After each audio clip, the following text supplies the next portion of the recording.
down. This is what we're made of. Standing our ground, here it goes down. Oh, you and me, we're gonna be legendary. Oh, wait and see, we're gonna be legendary. Ain't no time like the here and now. Yeah, we showed up, now we showing out. Oh, you and me, we're gonna be legendary. Legendary.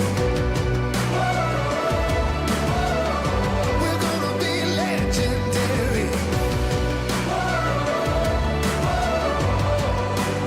Legendary. We're gonna be legendary.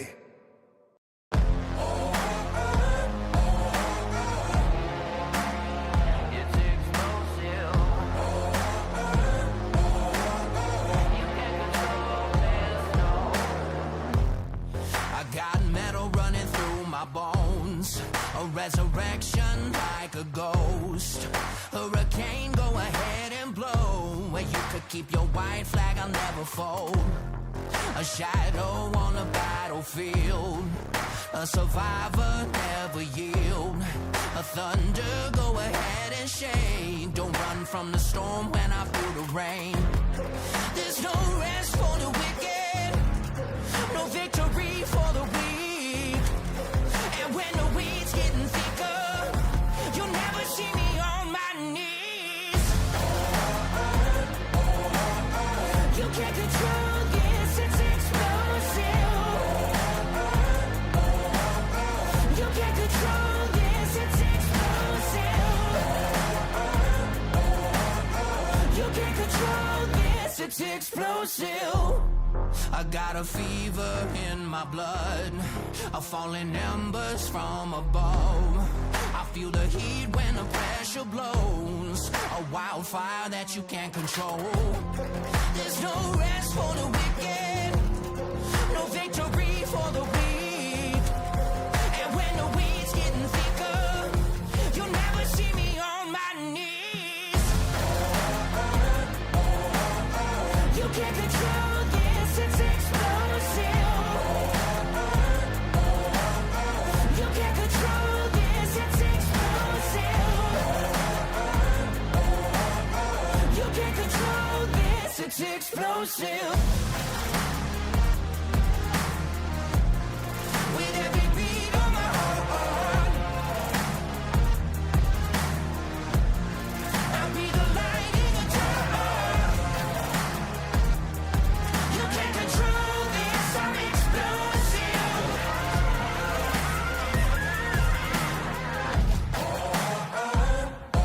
You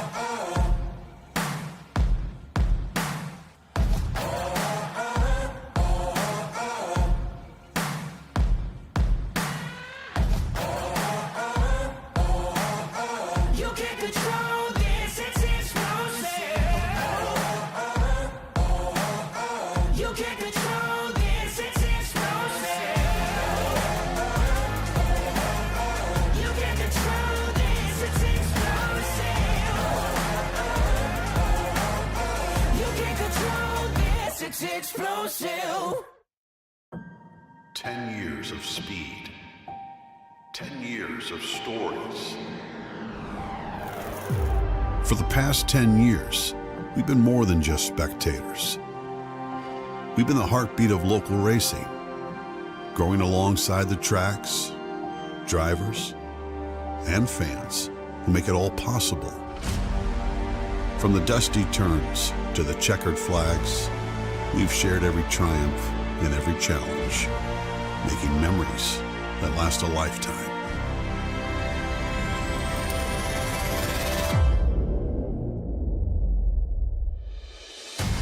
As we mark this milestone, we're not just looking back, we're revving up for the future.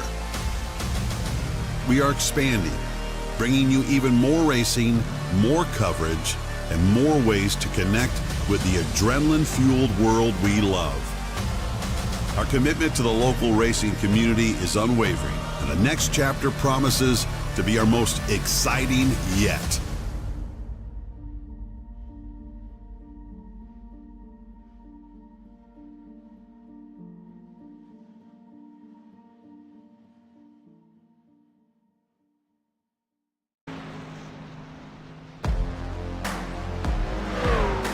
Good evening, ladies and gentlemen, and welcome back to LSRTV's coverage of the FTSR Sim Racing Points Truck Series here from the cornfields of Iowa at the Iowa Speedway here at this .875 mile D-shaped short track, you could say, here in Newton, Iowa. Should be a great evening for racing here on the Sim of iRacing. I'm Jason Rockfeld, joined alongside me in the booth, Wesley Outland, and also Charles Wooten pushing the buttons for us as usual over here on LSRTV. Wesley, welcome back. Man, Iowa Speedway, I always feel like this is probably one of the most underrated tracks that NASCAR seemingly didn't go to now for the last handful of years, but it's always been on the Sim. It's always been a great racetrack, and a lot of drivers can have a lot of opportunities to go out here and perform well. Well, and NASCAR is going to make history this Saturday and Sunday, running a course in the cornfields at Iowa Speedway for the first time ever, as you aforementioned, with Xfinity and the NASCAR Cup Series. But yeah, this is a racetrack that honestly, you could drive it like a short track. It looks like a short track, but it's wide enough and it's fast enough that it could be a super speedway. You're going to see a really, really good race tonight, I believe, for sure. And it should be an interesting one for sure. Let's take a look real quick at the race information here tonight from Iowa. Remember, no faster pairs, 100% fuel, looking to be about 50 to 60 laps, I would say, just estimated on fuel, maybe even 65 at most. 3 sets of tires behind the wall, 3 green, white checkered attempts if need be for overtime, in a 150 lap race, which the only stage break will be on lap 35. Here is your race weather conditions today, presented by Kaufman Creative. And there you go, 75 degrees in the air, 16 mile an hour wind speed, a little bit of cloudiness here over the racetrack, should provide a little bit of grip. Oh, Wesley, that track temperature is still at about 100 degrees. It's going to be hot and slick out there for these drivers tonight, especially since this racetrack is known for being multi-groove with the progressive banking from 12 to 14 degrees in the corners, and it is a old, worn-out surface. And sim time is almost 2 p.m. Central, so there's something also that you have to look at as well. This is going to be a daytime event, which is going to be very, very unique running in the daytime. You can already see from the track temp and from the sim air temp how different it is. That'll be something we'll definitely be keeping an eye watching as well. Yeah, in practice just wrapping up, Richie Coy was the fastest in practice. In fact, he was faster than Cody McKinney by about half a tenth last time in practice. So now qualifying starting to begin, 5 minutes up on the clock for these drivers to post 2 laps, and it should be an interesting one. If you caught the coverage we didn't have last week, I believe, due to an issue, Channing Ballou able to conquer FTSR finally after showing a lot of dominance lately since he joined for 2024B. He was able to go out and win at the Kentucky Speedway, ended up leading the race high 82 laps. J.P. Burns, Alan Duranko, Joe Flanagan, and Cody McKinney rounded out the top 5, and Channing actually sat on the pole, so not only did he start on the pole, but he also won the race. He's also the points leader over Cody McKinney coming into tonight. Gap is 20 points between those two. And you know something, Wesley, remember last season in 2024A at the beginning of this year, we were just talking about James Mullins. Well, now I feel like since James Mullins has departed the series, it's all Channing Ballou. Yeah, I mean, where one guy, dominates and, passes the torch, if you will. We're seeing Channing Ballou. And this is a driver, honestly, if I think about it, he just popped on the scene, about a month ago. Yeah, and he's been really setting the FTSR world on fire already. Within just 3 starts, he has gone 2 for 3 with top 5s, one of those being a win, 2 poles, and he has led over 240 laps. Everybody else not even in the triple digits so far this season. The highest guy that's close to him is Cody McKinney, who's led 58, so it just goes to show you the difference in laps led between some of these drivers coming in here tonight, and this is a great opportunity. If you also watched last year on Nerd TV, this race was very chaotic. It had a shocking top 3 to top 5 podium. We had a lot of drama at the end, and it was all TJ Bartel who was able to take home the victory in a late race restart, and that was a very popular win. A couple other drivers as well finished inside the top 5 that you're not really used to seeing. One of those guys to look out for here tonight could be Marshall Johnson. He finished inside the top 5. So, Wesley, I feel like I was saying earlier at the top of the broadcast, this track, for some reason, in one way or another, can kind of shape up to have this unpredictable element to it. I don't know what it is about Iowa, maybe just because of the history here and the track itself, but I mean, there's a lot of opportunities to be had here on this track. Yeah, for sure. We see Lewis Meglin come out on the racetrack in his Toyota number 43 to try to set time. Obviously, Cody McKinney right now, the quick guy, 23.019. But yeah, I mean, and this is track where, like we said when we came on the air, you can drive it like a short track. You can drive it like a super speedway. You got to be smart. Remember, you got 200 miles around this track tonight, obviously, you know, Jason. And in addition to that, we're not going to have the 3 stages and the 2 caution stages like we're used to having in years past. These guys are only going to get 1 stage in stage 1, and then they go right to the finish of this race. You've got 35 laps to try to figure your truck out to see what it's going to be like for the big show here coming up in a minute. Yeah, and it definitely should be an interesting one. This race is going to fly by. Remember, like we mentioned at the top of the broadcast, this racetrack just shy under a mile, a little over 3/4. It sets at 0.875 miles in length, so just shy of a mile, but over 3/4 of a mile. And how fast this track is, and it's funny because the NASCAR promos, if you caught them on social media today with Larson, Blaney, and Hamlin on the cover of it, they deemed it as the world's fastest short track. And listen, that might be a stretch, but they're not kidding because this race will fly by. These guys are clocking in lap times at just a little over 23 seconds. And with only 1 stage break, Wesley, there is not going to be a lot of room for error. If you're going to try to get up to the front and compete for this win, you're going to have to do it very, very quickly. Yeah, if there's any other takers to come out to qualify, they better do it now. The field's about to be set here in about 20 seconds, so we're about to be ready to go racing here. So, again, and you got to remember, daytime conditions, cloudy conditions around this racetrack.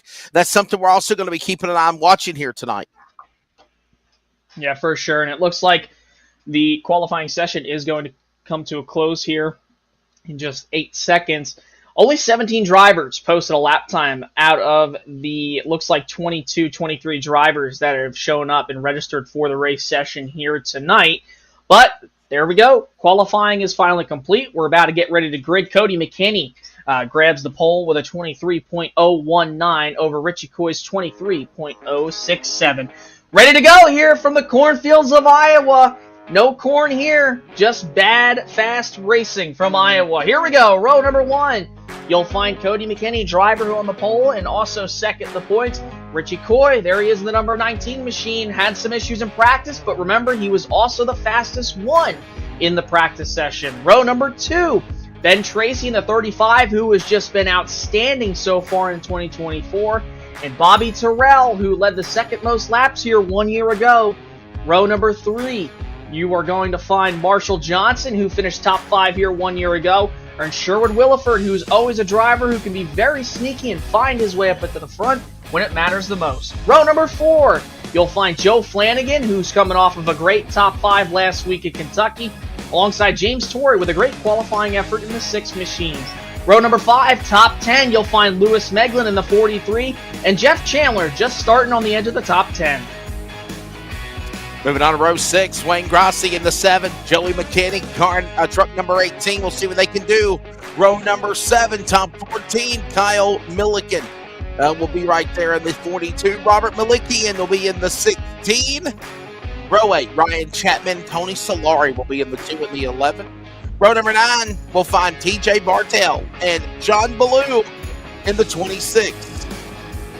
Row 10, Alan Duranco in the 4, followed by Rick Webb in 54. Rest of the lineup will find Michael Blackner in 22, Justin Diltz in 91, and finally Joey Flanagan will tag the back in the 23rd spot here tonight at Iowa Speedway. Not a big 40 truck field, but honestly, Jason, 24 trucks, that's a pretty good pack to have on a 7/8 mile like tonight at Iowa Speedway. That's a good amount for this race. It's honestly kind of the perfect amount. You don't really need too many trucks out here to create a very good race at Iowa Speedway for what it is. We talked about the multi-groove racing, bottom, middle, top, but you got to be careful. There's this bump that goes into 1 and 2 up on the outside. The same can be said for 3 and 4. You got to be careful if you're going to run that middle to upper groove. The bottom's the way to be, but if you want to make up some time on the long runs, those drivers could be using that outside lane. Quick little story before we get going here at Iowa Speedway. Channing Ballou actually on the pit lane still, 2 laps down. I believe he is going to miss the start here for this race tonight. I mean, obviously he's not really 2 laps down, but it looks like he is not registered, I believe. We'll get an update if we can here later on once we get back going, or rather get going here from Iowa. Race number 4 is about to be underway. Cody McKinney in the beautiful blue, yellow, or blue, white, and black number 28 machine alongside the Victory Fuel Ford F-150 of Richie Coy, getting ready to come down for the green flag, and it's underway. We are racing at the Iowa Speedway for the Iowa 150, and McKinney and Coy jumped out to lead over Tracy and Terrell by about a truck length. They go door handle to door handle, and then there you see Channing Ballou had to, I believe, start the race on pit road, so this is going to be a climb for him here, Wesley. Yeah, already put himself mired in a deep hole as right now the field works their way already off turn 4. Put 1 lap in. Richie Coy, Cody McKinney, Bobby Terrell. That's the way it stands, as right now they work again into turn 1. They're still battling door-to-door in the early going. Everybody door-to-door. Just goes to show you how fast this racetrack is, the amount of grip it has early on, but once you get about 5 to 10 laps in, those tires start to go away. There's Bobby Terrell up to the outside trying to put some rubber laid down up there. He's already making a little bit of ground. He's got about 3 truck lengths between him and Ben Tracy. Richie Coy, fastest lap of the race so far, and we have our first caution of the evening here on lap number 3. It looks like it could be for the 2 machine, possibly, of Ryan Chapman, I believe. Maybe Justin Diltz. We'll have to see if we can get a replay on it, but I saw Chapman kind of dip down in the running. There's that number 2 machine there, the Nerditudes Martin Sports entry. Here's a replay. Yeah, I think Diltz and Chapman both got into one another, and saying that Justin Diltz went off the track. We'll see what happened here to put us under the yellow flag for the first time here early going. Look at this again.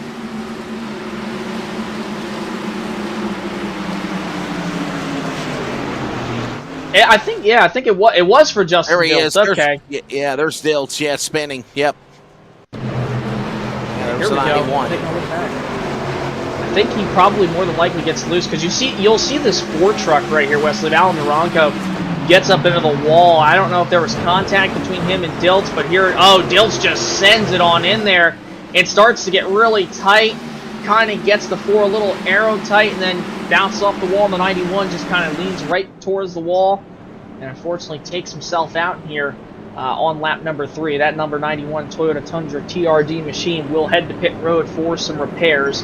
And Alan Duranco elects to not stay, or rather to stay on the racetrack here. I'll tell you 4 what, laps Jason, I was going to say, Jason, man, Duranco, man, that saving grace was that safer barrier to the outside, because if he would have been maybe a couple of more, feet down in the middle of the racing groove when he got tagged by Diltz, he would have probably got spun with him.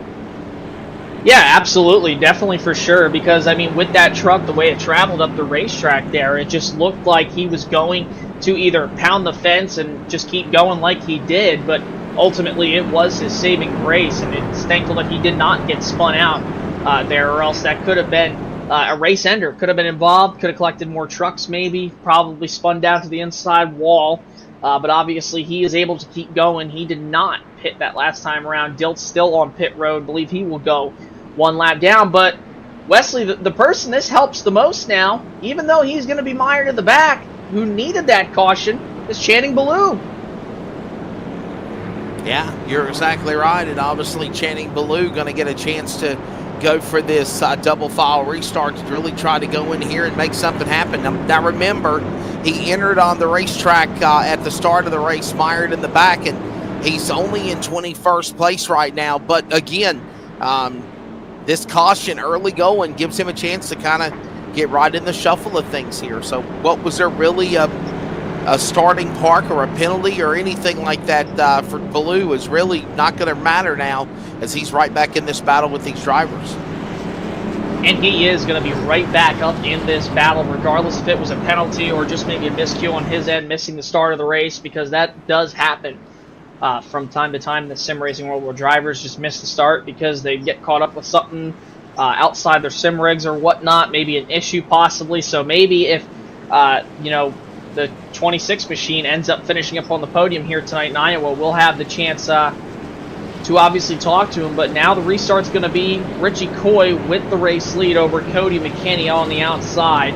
Ben Tracy, Bobby Terrell there in row number 2. And then you'll find Marshall Johnson with Sherwood Williford there in the 3rd row. So should be interesting to see. Not many drivers have moved up. Not many have really lost any spots. In fact, the entire top 10 pretty much has stayed right where they started because of that early caution. So I'm assuming that everybody will kind of shuffle around here once we get back going green if there is no early caution. And the pace car is about to duck down to pit road. You see the victory fuel machine of Richie Coy getting ready to bring him back to the Geico restart zone. And there goes the pace car onto pit lane. Coy McKinney leading him back down to the green flag, and it is out.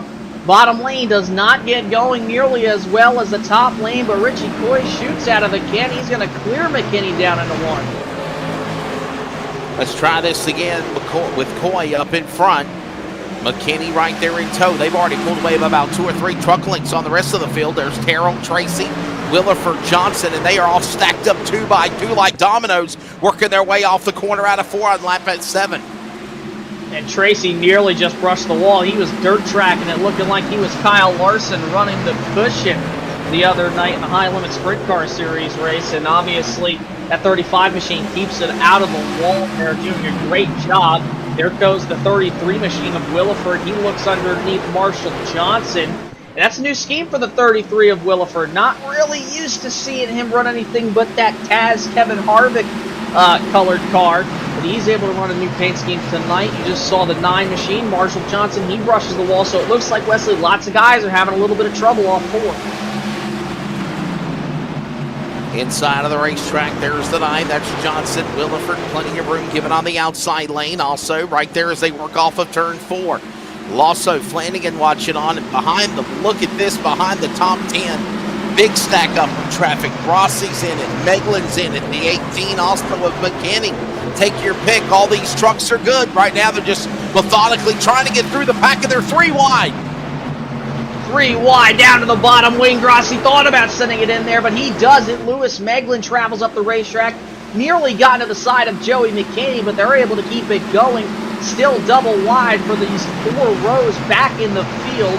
You see Joseph McKinney working that outside lane to try to clear Meglin here off the corner, but somebody who's making his way up to the front, there he is in that 26 machine, Channing Ballou, about to pick up his 8th spot so far in this race. If he could get around the 2, you could just see Channing slicing and dicing, just cuts off the 16 at the line.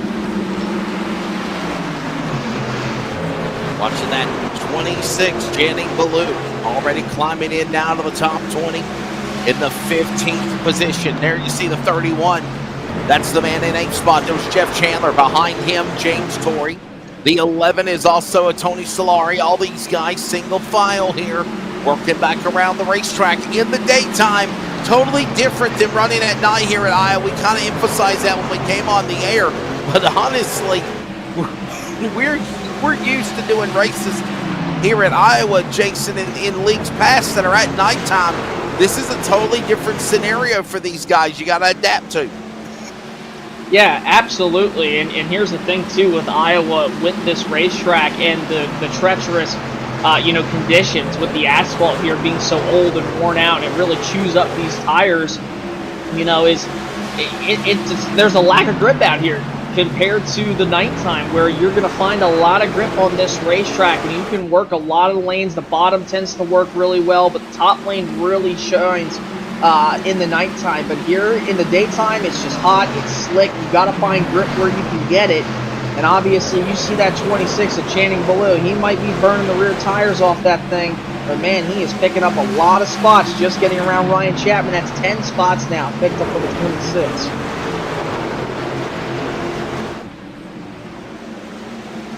Look at them work their way. Ballou up on the high side again, as you aforementioned, watching the guys work across the line. Put another lap on the board when they come off the corner. This time now working down the back straightaway.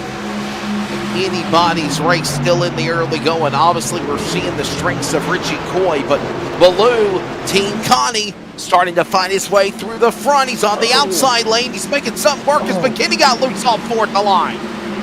Let's see real quickly, Charles, if we can go on board this 26 of Channing Ballou, because that was a near catastrophe for him off turn 4.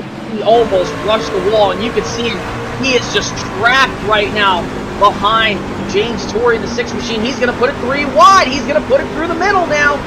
Joseph McKinney on the bottom, James Torrey up top. No contact made from what we see. But look at Channing Ballou able to slice and dice his way up through the middle, threads the needle, and just like that, Channing Ballou, look out competition, because Channing Ballou has reached the top 10. Coming quickly in a hurry, bypassing McKinney and Torrey like they were just in another world. One of the Road to Pro eNASCAR drivers right there, taking it to him for Connie. And right now, it is Ballou in the top 10. Meanwhile, Johnson up high.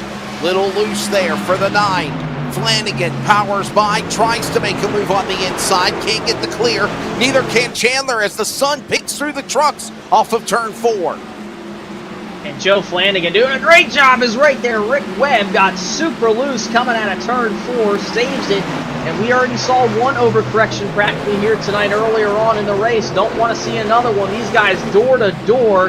And you can see Ryan Chapman is kind of just put in a box here down into turn 3. He wanted to go through the middle, but just couldn't make it. And this is going to get tight off full.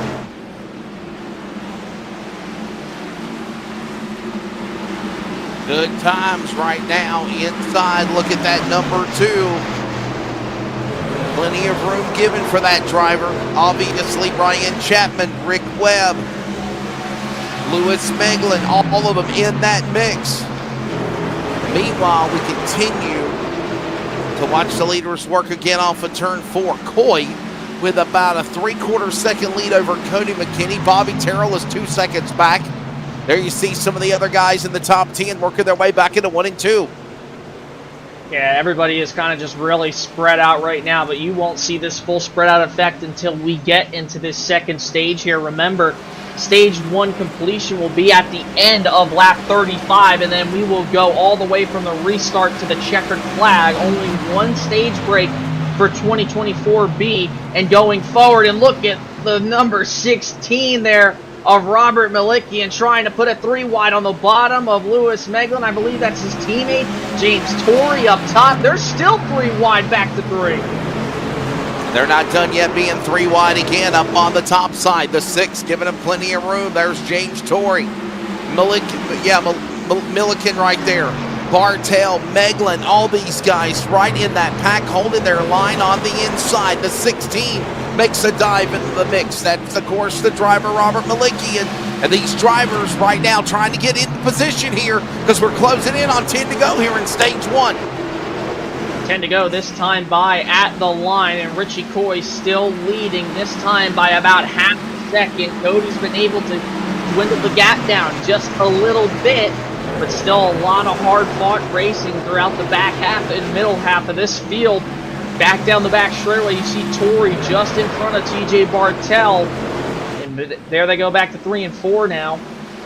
Jeff Chandler trying to get around Marshall Johnson. He's picked up some spots so far. Channing Ballou continuing to impress here, making his way up inside the top 10. He's going currently for the 8th position on the outside of Joe Flanagan as they hit the back stretch. Another solid drive on the inside by that 31 machine of Jeff Chandler. He's carrying Williford and Johnson in bay as well as they work their way off the corner. Look who's up on the top.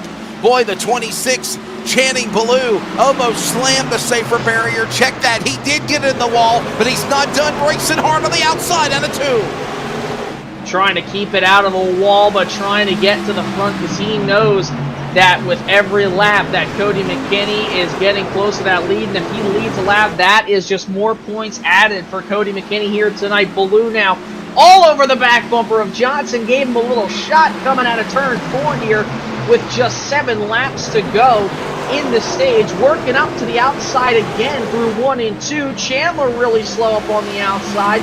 Ballou, though, will elect to stay behind. Now he'll work back up to the outside here, going through 3 and 4.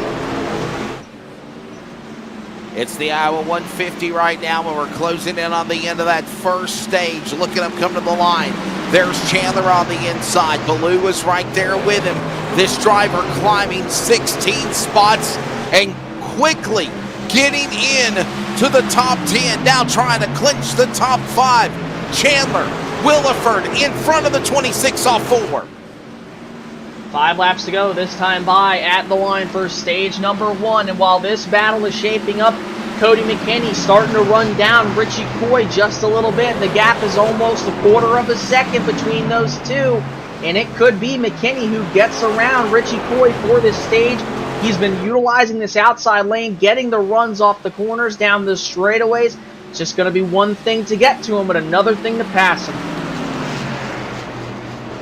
Yeah, we've always said that's that scenario in the book. It's one thing to get to somebody. It's another one to try to get around them and make a run for the win. And that's exactly what he's trying to do right now. All the while, it is still Coy in the spot. But here comes McKinney methodically using his truck to the outside, to the inside, trying to cut the draft off on Coy. Terrell trying to run them down as we're closing in on 3 to go here in stage 1 at Iowa. Think right here, Wesley, if Cody McKinney wants to have a shot at this 19, he's going to have to run up in the middle to outside group. You notice last time around coming off 4, Richie Coy was able to stabilize that gap because he ran the Cody McKinney line, and McKinney this time goes down to the bottom again through 3 and 4, loses about a 10 to Richie Coy here. 2 laps to go, and there goes McKinney all the way up to the top side, gets over the bump, and he'll put the pedal down to the floor and try to get the run down the back straightaway, which he can, but it might be too little too late here. Yeah, definitely running out of time for sure. That Victory Fuel entry Chevrolet Ford. Richie Coy doing really, really well right now up in front. Half a car length, maybe more. Final time around here in stage 1 in the Iowa 150, the 19, clear selling. Richie Coy, he's got about a 4 truck length gap over the 28 machine, and this time coming out of turn number 4, Richie Coy gonna pick up his 2nd stage win of 2024B. Cody McKinney there in 2nd, Bobby Terrell 3rd, then Tracy 4th. Williford will come home in 5th, Ballou 6th, amazingly. Jeff Chandler, Joe Flanagan, Tony Solari in the number 11 machine in 9th, and Marshall Johnson to round out the top 10. So Wesley already here as the caution does fly finally. It's been exciting. 35 laps has flown by pretty quickly here. Again, these guys clocking lap times at just over 23 seconds. But man, they are hauling the mail, and there have been a lot of close calls. Yeah, it certainly has, man. These guys have been doing really, really good. Big props, obviously, to Channing Ballou. Started in the rear, climbed all the way to the front, got into 6th position. He's going to get 5 playoff points, and or 5, stage points, if you will. And now we prepare for the long run of this race here with about 115 to go. With about 115 laps to go, we're going to take a quick break. When we come back, we'll get ready for the restart here in stage number 2. Don't go anywhere. This is the Iowa 150 for the Sim Racing Points Truck Series. We're a racing family that you can trust on and off the track. Here at Hercules Foundation Repair, we are here to help with our free in-home evaluations and personal repair plans. So if you're looking for foundation repair, go online or give us a call to schedule your free inspection.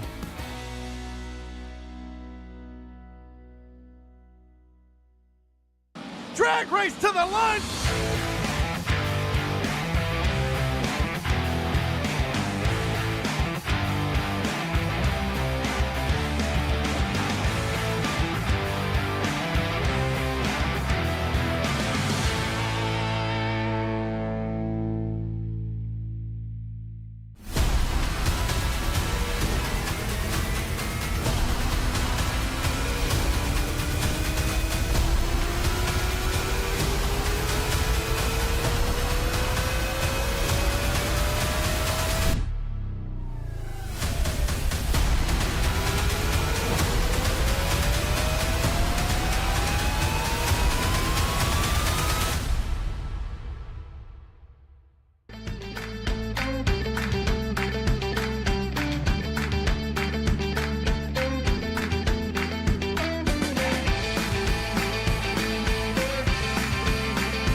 Just wrapping up stage number 1 here for the FTSR Sim Racing Points Truck Series from the Iowa Speedway.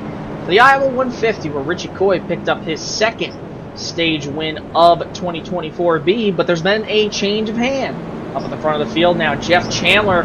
Don't know if he took 2 tires, might have just had a good stop, but it could have been a 2-tire call because he made up a significant amount of positions in the pits, and now he will restart alongside the other Victory Fuel machine of Richie Coy here for the front row. So Wesley, I mean, I know we've talked about before how this track really eats at tires. This 2-tire call from Jeff Chandler, I really don't know how it's going to work. It's been quite some time since I've seen trucks here at Iowa, and 2 tires could be the call. Might not be, though.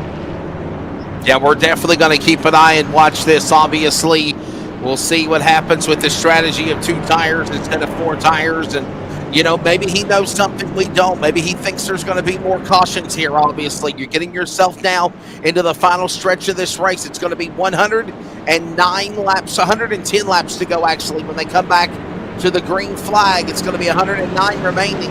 And remember, this is the run to the finish of this race, your stage. Your only chance of a stage caution just wrapped up right here. It's time to go for the finish.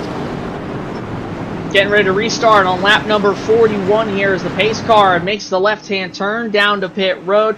Jeff Chandler and Richie Coy, the Victory Fuel F-150s from Fury Motorsports, will lead him back to the green flag. And the 31 looked like he kind of checked up a little bit, but he gets back going. He's got Cody McKinney right behind him.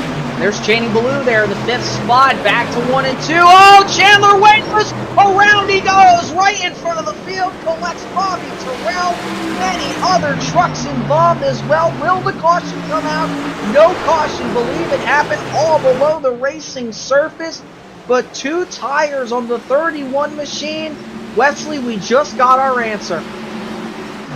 Heartbreak, just plumb heartbreak. And the 31 of Chandler, maybe nowhere for him to go. And by the way, here's the thing. We had that accident. There's no caution flag. They still ain't through a yellow. We're still racing. We're still under green flag. That puts them in a even bigger hole than what they were earlier. You see Justin Diltz also going around off turn number 2. Want to see maybe, Charles, we can get a replay on the Jeff Chandler situation there that happened coming out of turn 2, because that was a big moment for the driver of the 31 machine, getting way out of shape there out of 2, and it was all because of the cold tires, also the 2-tire call, the imbalance between the wear of the tires. And here's a look at the replay, Wesley. Remember, we're still under green flag, but this is, again, what happened here on this restart. Look at what happened to Chandler. Just heartbreak, man. Nowhere to go. Wow. I'm very surprised that wasn't a caution, because he was still sideways with half of the truck up above the racing surface, or up above, you know, that apron. So I'm kind of surprised that iRacing didn't deem that as a caution. But obviously, we move on. We stick green, and Jeff Chandler and Bobby Terrell's races are more than likely over unless something drastic were to happen or a little bit of, you know, luck could play their way. Cody McKinney, though, able to pick up the race lead. It's Channing Ballou, Coy, Tracy, Williford, the top 5 now as you look at Bartel work to the inside of Rick Webb down the back straightaway. Another good solid run for these guys, and again, heartbreak for them because the yellow flag did not come out. This puts you in an even bigger hole trying to race and continue along and do whatever you can do, if you will, to try to survive through all of this. McKinney now, the new leader, got another truck spun on the bottom of the racetrack with smoke bellowing from the inside lane. No caution coming up on lap 50. 100 laps to go. McKinney Ballou for the lead off 4. And they are going at it here for the lead. Channing Ballou from the back to the front now has seemingly run down that 28 machine of Cody McKinney. And Cody knew coming into this season, remember we talked to him after the Gateway finish that we had just a couple weeks ago when he was able to get by Channing Ballou and also his teammate, and ended up winning the race. And I asked him after the race, Wesley, I said, what do you think it's going to take to beat these two guys from Speed Clinic Racing, because with the speed that they have literally brought here, they could very well put on a clinic, and that's basically what they've done so far since the start of 2024B. And McKinney said, we just got to keep practicing, and as I say that, Channing Ballou gets up into the wall out of 4. And what a phenomenal job by this driver, Channing Ballou. Started off of pit road, rallied his way into this event up to the front, finished 6th at the end of the stage, and then when mishaps happened to Chandler and company on a restart, he was able to weasel by to 2nd, got behind McKinney, waited for the right time to go, and with 100 laps to go now in the Iowa 150 here, it's now Channing Ballou, the new leader, but McKinney's going to battle back. McKinney battles back, and here's some more battles going on throughout the field. There you see TJ Bartell working up to the outside. He's got Tony Solari in what could be one of his best drives all season long there. I'm sure his mom and dad are cheering from home for that number 11 machine sitting there in the 9th spot. It would be awesome to see Tony Solari pick up a top 10 here tonight from Iowa after what has been a very, very chaotic, stressful, and antagonizing 2024 for the driver of the up 11 machine. And right now, just trying to find a way around this 20 and the 54. Somehow find a way around them again. Watching them work off the corner again. That's Bartell and Webb, 7th and 8th. Solari watches on, says, what do I do? What do I do? Do I go high? Do I go low? Where do I find the line? Do I thread the needle and go up the middle? He's got to figure it out. But right now, still plenty of time left in this race to do so. Still plenty of time just after lap 54 now. Less than 100 laps to go here from the Iowa 150 in the cornfields. And Solari working up to the top side now of TJ Bartell, the defending Iowa winner from 1 year ago, trying to get around that 20 machine. And he might be able to do it off turn number 4. Still going to be side by side. Rick Webb starting to scoot away and set his sights on Joe Flanagan, who's in the 6th spot. McKinney, Ballou, Coy, Tracy, Williford, your top 5. Flanagan, Webb, Solari, Bartell, McKinney. That's Joey McKinney in 10th. As right now we go back up front again. There you see Channing Ballou. He's trying to hold off the likes of the man that won stage 1 of Coy. Victory Fuel, Toyota trying to make a run here. That Ford actually on the back straightaway. Yeah, and you see this 26 machine just trying to run down Cody McKinney, but can. Here comes Richie Coy down to the bottom of the racetrack. Just can't get by him. This outside lane here, Wesley, it just seems so much better. And it's funny because in the nighttime conditions, this middle to top lane usually is always dominant. And in the daytime, you think about with the slick conditions, maybe the bottom would be the place to be. That has pretty much been everything but here tonight. This middle to top group has been so strong, and you could just see it playing out for this 26 right now. Just what a year for this guy right here. And that Team Connie, one of the Road to Pro drivers. Again, Speed Clinic Racing Chevrolet number 26, Channing Ballou. And right now, some guys are giving him a fit, though. We saw how strong Richie Coy's truck was. We're seeing how good Cody McKinney is. And right now, Coy trying to put back Ballou to 3rd as they come to the line. Take a look real quickly here at the Coffin Creative weather conditions to see if anything has changed. And it has changed drastically. Look at the grip level that these guys are going to be having here. Because remember, we started this race with about 103. What was it, Charles? About 103, 110, I'd say? About 101, Charles says in my ear. So we're down to 89 degrees. So a little under 10 degrees dip with track temp. The air temp has gone down a little bit. The wind speed has picked up. The overcast skies have provided even more grip for this racetrack.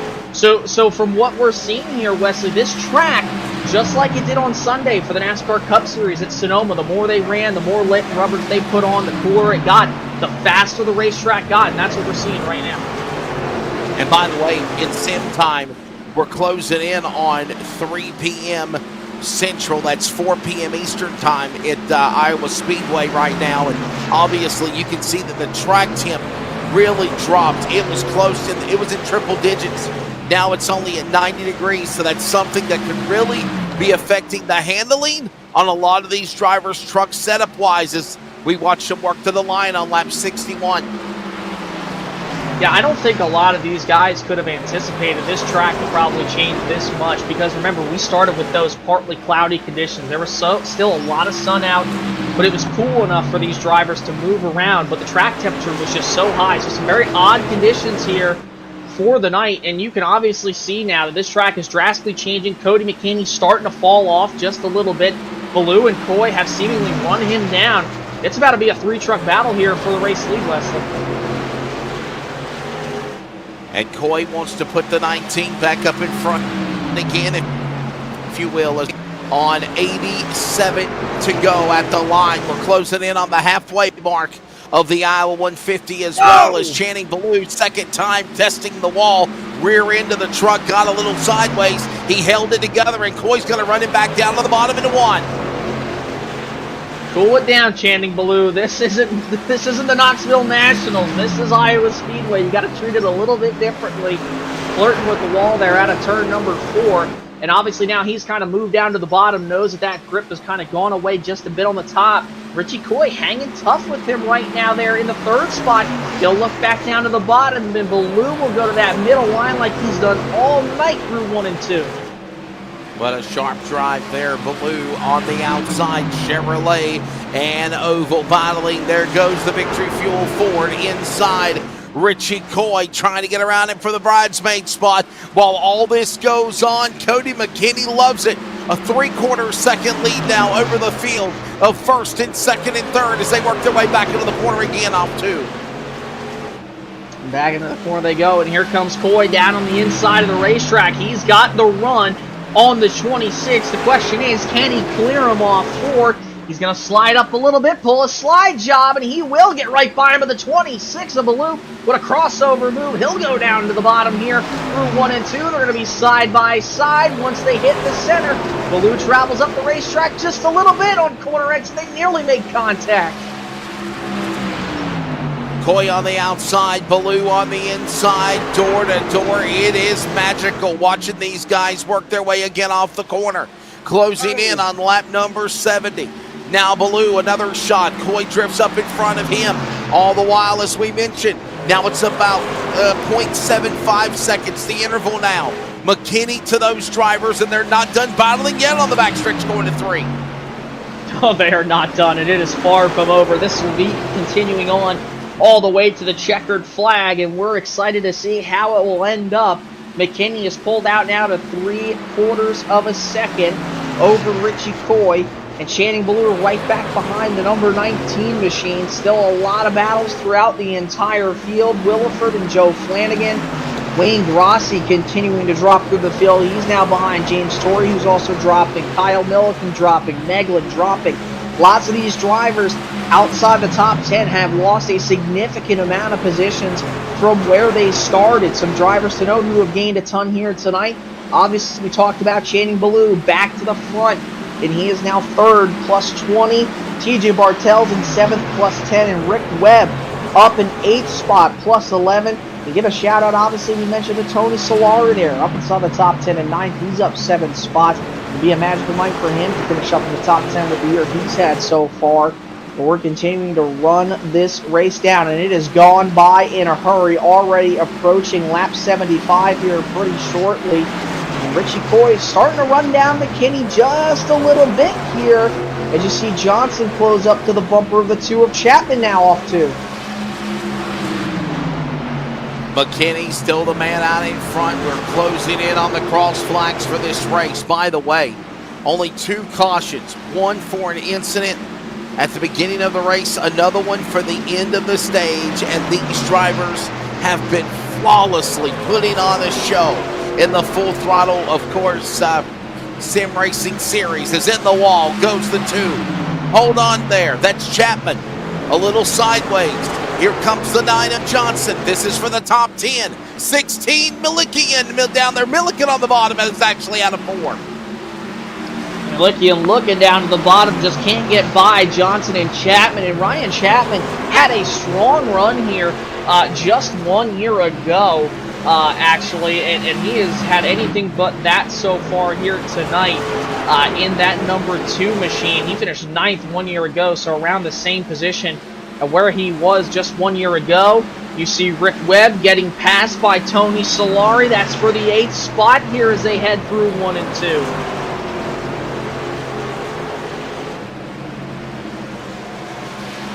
Let's check in with, I believe, Charles Wooten. He's got an update on pit strategy for this race as we hit halfway.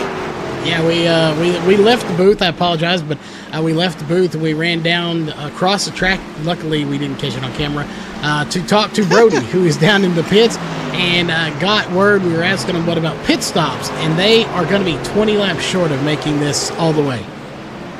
So we will have it 1 pit stop. And we're already halfway. We're halfway in this race now, guys. Coming to the line, it's halfway, 75 down, 75 to go. So he said basically they could only go to about 130 laps on a run. They're going to have to pit again. Could we see a caution, Jason? I know a lot of people are favorable for that, but if not, green flag pit stops around this type of track could also make it very interesting to determine the outcome of the finish as well. This could be very, very interesting, and it's heating up here for the race for the lead. We remember Richie Coy, he caught Cody McKinney once.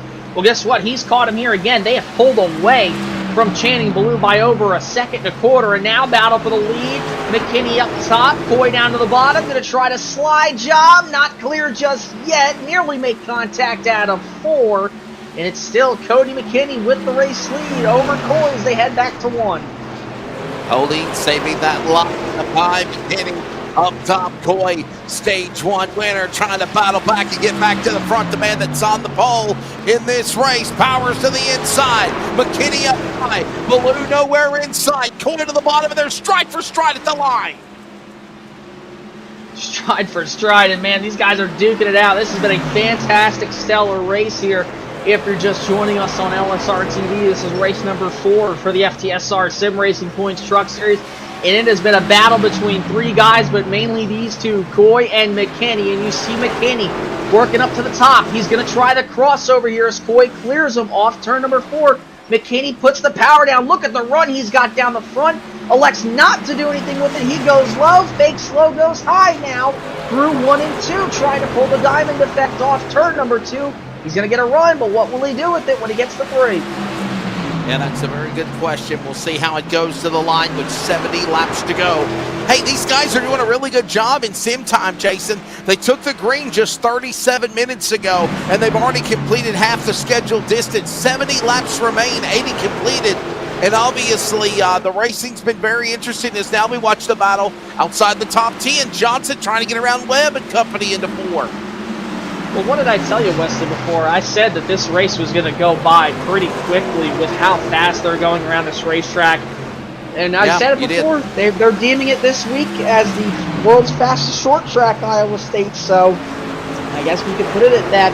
This race has definitely gone by, obviously, already halfway through this race, more than halfway through, in just under, pretty much an hour, 37 minutes, about to hit 38. And we dropped down the weather 5 degrees. It just keeps changing, and we said that too. It's going to just keep changing. The wind speed has stayed consistent. The air temp has been around the same, but this track temperature, Wesley, has dropped nearly 20 degrees from when we started this race just 38 minutes ago. Amazing. We were in triple digits. I think it was 101 to 105 when we started this race. It's now dropped down to 84 track temp. Sim temperatures are also only at like 70 degrees as well. That's crazy. All this happened in the afternoon. Crazy. Absolutely crazy for sure. No doubt about it here tonight with the weather conditions, the racing being had at. It's been awesome to see these trucks back on the racetrack here at Iowa, and obviously the NASCAR Xfinity Series and NASCAR Cup Series will make their debut at the Iowa Speedway. Not the Xfinity Series, rather, but the NASCAR Cup Series for the first time in its series history. Will be traveling out to Newton, Iowa this weekend for Sunday's race. It should be a fun one. And obviously the trucks running here tonight for FTSR. It's been one heck of a show. You see Wayne Grossi battling with Lewis Meglin, Kyle Milliken, James Torrey. Those guys all nose to tail here as they hit the backstretch. Still a lot of racing left to go, no doubt, again here as they work their way in the corner. And yes, by the way, don't forget also the broadcast affiliates have changed. Fox no more. NASCAR on NBC picks up the, of course, second half of the season beginning at Iowa and all the way to the championship for the season. And in addition to that, just so you know, Iowa, like I said, usually Iowa's a night race.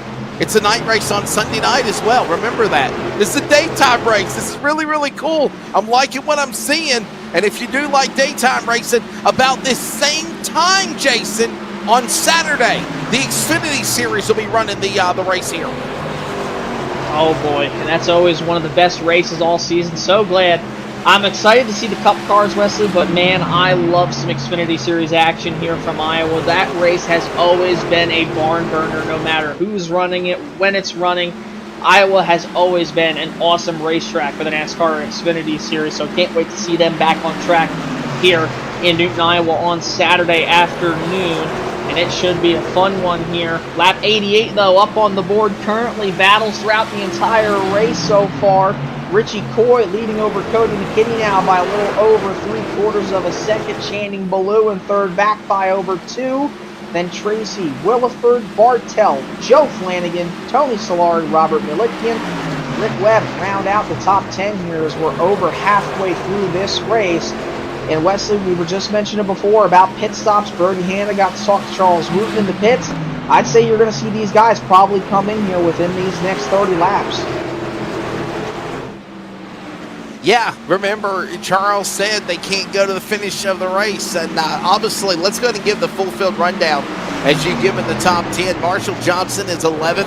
Michael Beckner is 12th. Michael Blackner is 12th. Kyle Milliken just got around James Torrey. Nope, flip-flop that for 13th and 14th. Wayne Grossi is in 15th position. Lewis Meglin, 16th. Bobby Terrell is 17th. Joey McKinney, 18th. Joey Flanagan is 19th, and Ryan Chapman is in the top 20. Driver one lap down. Obviously, the man on the restart, the 31, Jeff Chandler, as we moved into the final stage. When he got spun in front of the pack, no caution called. He is a lap down. If the caution was to come out, he would be the first guy with a free pass. Alan Duranco, 13 laps down. Justin Diltz out, 43 laps down. And what do you know? Green flag pit stops are beginning first with Ryan Chapman. Ryan Chapman wants to take advantage of those newer tires. If you look back right now at the fast lap of the race set by McKinney, it's a 23.304. Last time around, Richie Coy, the race leader, ran a 24.535, so over a second worth of fall off here at Iowa. And tires mean so much here at a racetrack like this. You see the 2 machine taking some tires, and he'll be out here shortly. Might be taking a little bit of damage repair. I know he dropped back in the field tremendously just a few laps ago, so maybe went around or hit the wall of some sort, so he's going to be on pit road here. But again, green flag pit stops will be approaching shortly. There's Robert Milikian in front of Tony Solari. He's gotten around him there. Robert's been having a very quiet night. Tony Solari having an excellent night for what his season's been. Sitting there in 9th, and Richie Coy just continuing to pace this field right now. Gap between him and McKinney over a second and a half for the lead.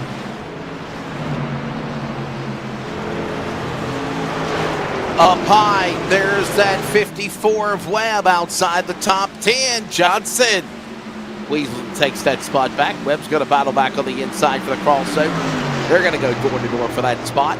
Closing in on, of course, 50 laps to go and lap 100, and mere moments away for the pit window. I think within the next 20 laps or so, we already saw maybe a driver going for an undercut. The 2 machine, we saw what he did, but obviously everyone else will be coming on pit road as we got contact. Johnson's in trouble. Spins into the green. We will not. Caution's going to come out. No caution yet. Are you? Wow. How could there not be a yellow flag after that accident? And there it is. Wow. Wow. Marshall Johnson destroyed the front end of that Toyota Tundra machine. And let's take a look back here at the replay. It all started coming off turn 4, heading for 1. And you see the 9 machine just gets loose, way out in the grass, tries to save it. The bump's what got him over the access road. Pow! Right into the wall, back up the track, collects, I believe that was Kyle Milliken. There was Bobby Terrell in the 14 machine there. Heartbreak for him. There's Kyle Milliken's Martin Sports Nerd TV machine destroyed. Here's Milliken's onboard. Hang on, folks. Fasten your seatbelts. This is going to be a ride. Oh, wow. Oh, and by the way, 3 words. This changes everything. Jason. Yeah, you know that. And here we go. Pit stop starting to begin right now. Richie Coy leads them all down to pit road. This will be the final time these guys will see pit road, unless there's a late race caution and then some strategy comes into play. Coy lost the lead last time off pit road. We're about to find out and see here from the pit exit line to see who wins the battle off pit road. And you see Richie Coy coming into his stall now. There's Cody McKinney, the pole sitter, in as well. And if McKinney can get the launch out of the box, he might be able to beat Richie Coy here. We're about to find out. It's going to be close. And off pit road, Richie Coy. Yeah. And you got to remember too, Jason, I'm sorry to mean to cut you off, man, but you got to remember now, throw the whole strategy out the window of the green flag pit stops. These drivers have got now 4 tires. They got filled tanks. They can go to the finish of this race and then some. Yeah, they have plenty of fuel to make it. It's just that there's going to be a late race caution. They still have 1 set of tires back behind the wall. The question is going to be, who will use them if we do obviously have a late race restart? And it should be interesting. Real quickly, we're going to take a quick break. When we come back, we'll get ready for the restart here with less than 50 laps to go. This is the FTSR Sim Racing Points Truck Series, live from Iowa.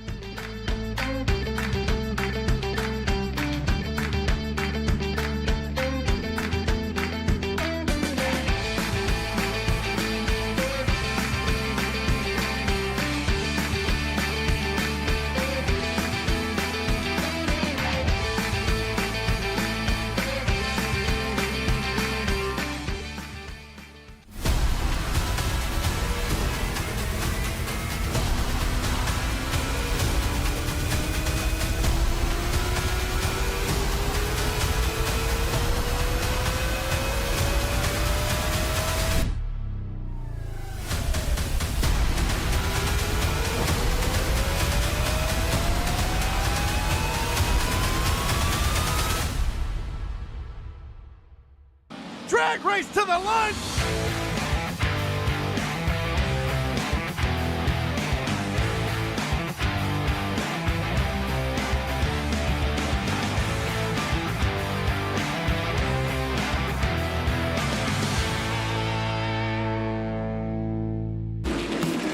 We're a racing family that you can trust on and off the track.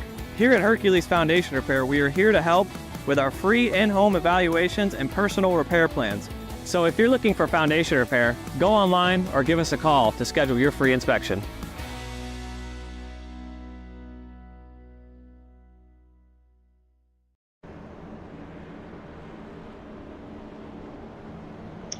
Welcome back to LSRTV's coverage of the FTSR Sim Racing Points Truck Series here. Just getting done wrapping up this caution here where Marshall Johnson went across the infield grass and collected a bunch of trucks heading for turn number 1. Pace car lights are out. Just got done wrapping up pit stops as well. Cody McKinney falls back from 2nd to 3rd. Shane Ballou now will have an opportunity to go for the win and the lead here up on the outside. TJ Bartell, don't count him out. Last year's Iowa winner here, won in a chaotic last few restarts and able to hold on. And we're about to see if that 20 truck can pull the 2 years in a row sweep here at Iowa. It'll be Richie Coy, Ballou, Bartell, McKinney, Flanagan, Williford, the top 6 first 3 rows. we're getting ready to go here. With less than 50 laps remaining, there will be 48 to go when we cross the line. Coy, Baloo. Through the Geico restart zone they go. Green flag's back out. Baloo gets a great restart. Coy does not get going. And the 28 got into the back of him. And Channing Baloo trying to go for the lead late in Iowa. It's pucker time. It is go time here now in Iowa. You better put your cards on the table and show what you've got. Baloo, the strong suitor up in front from the back. Coy, the stage winner, the fast man, the pole winner of the second. McKinney third. They've been the top three aces all night long. They now lead them to the line on lap 103 and 1. Back through 1 and 2 they go. Channing Baloo, Coy, McKinney all running that inside lane. But up at the top, there's Bartel, Joe Flanagan in the 53. You also saw Tony Solari peeking out to the outside as well. Through 3 and 4 they go. Here comes Williford to the inside of Joe Flanagan out of turn number 4. They battle door to door, and now 33 will duck in line. Richie Coy, fastest lap of the race, that time by 23.264 for the driver of the 19. Hold on to it one more time. Obviously, there's McKinney. He's in that third spot. Look, though, here comes Bartel and Flanagan, fourth and fifth, trying to show their mustered momentum here in the late rally to get up and show a fight for the leaders. All the while, Baloo still the man that leads the way. Lap 105, 45 to go here at Iowa off 2. Oh, Richie Coy set the fastest lap time? Never mind, not anymore. Channing Baloo answered back with a 23.3 when it comes to top fives this year. And if you think about it, if he wouldn't have gotten DQ'd at Charlotte and given the last spot on the lead lap, I believe it was in 17th, this guy would have all top fives so far to start this year off. But even with that DQ he got at Charlotte, man, he has just been lights out every single week since he showed up. Amazing. Just absolutely showing a phenomenal drive here. Working on the inside. There's Flanagan up top. Bartel door to door behind them as well. Williford outside the top 5. Look at these guys, Willen and Dillon, as they come to the line. Lap 110, 40 laps to go. Back straightaway. Back to 3 and 4 they go. There's Joe Flanagan working in the middle of the racetrack. Williford right behind him. Bartel up ahead of him by about a truck length. This time by at the line. 40 laps to go here from Iowa. And Richie Coy running a little bit faster than Channing Baloo now. He's under half a second from the 26 car, or truck rather, up at the front of this field. So Wesley, like I said beforehand, I think it's safe to say we know this 19 truck has the long run pace. If Channing Baloo is going to want to compete with that, I think he's just going to have to save these tires.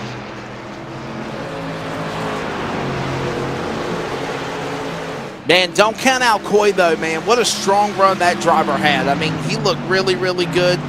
Had a good run going for him. I would say definitely watch him for sure.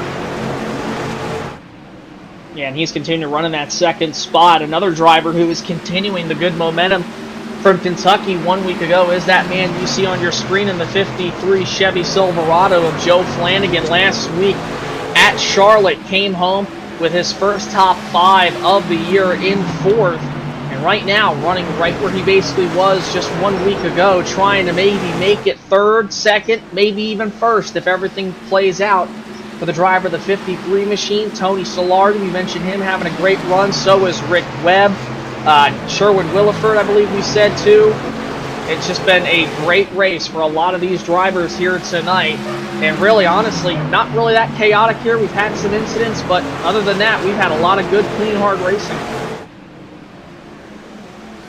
Yeah, it has been absolutely great racing here so far. A couple of caution flags. We've had cautions during green flag runs where a yellow flag wasn't thrown. We thought they would get them, but man, this race has been really, really good. Very excited watching to see how this outcome's going to be. Obviously, Channing Baloo. Remember, for those that are just joining us on the broadcast on LSRTV, he had to start the race from the tail of the field, and then he also was on a pit through. He had to do a pass through, and I don't know if there was a penalty or where there was some reason why he had to do that, Jason, but obviously that put him in a hole. Luckily, the caution came out of him for the laps into the opening stage of the race at the start. that put him right back in the scenario of finishing 6th at the end of the stage on lap 35. And then look at him right up here in front now, closing in on 33 laps to go at the line. 33 laps to go now. Richie Coy and Channing Ballou still having that same gap to those two. Richie actually gains a little bit, about a 10th that last time around. So this 19 machine starting to slowly but surely reel in this 26 car, or truck rather.